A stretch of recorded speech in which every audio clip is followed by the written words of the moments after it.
I started out as a medical scientist, did the degree at Cambridge, I never thought I was going to be a doctor. I thought I might do some research or some other.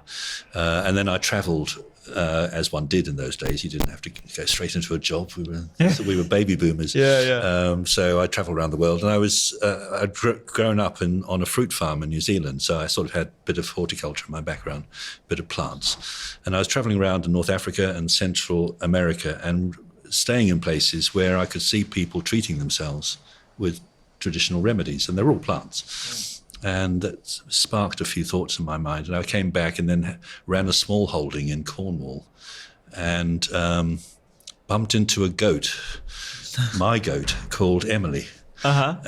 She was the she-goat. She had ran the whole brood. But every day I would take her out on a long rope, bang the stake in the ground, and she would have 50 yards of hedge, Cornish hedge, to roam around. And I began to notice that she wasn't hoovering up the herbage. She was actually picking very selectively the plants. And she seemed to be really making intelligent decisions. And no one had taught her anything. She couldn't read a book. And I began to watch, and there was already, this is a herb nursery we were running there. So someone had told me about growing herbs, and I thought this was probably more fun than lettuces.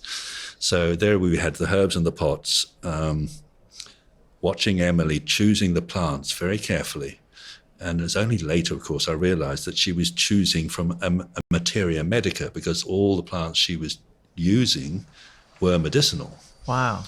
And then I realized that she was fine-tuning her inner being, her inner metabolism, through her nose, and instinctively organizing her affairs just by her innate intelligence.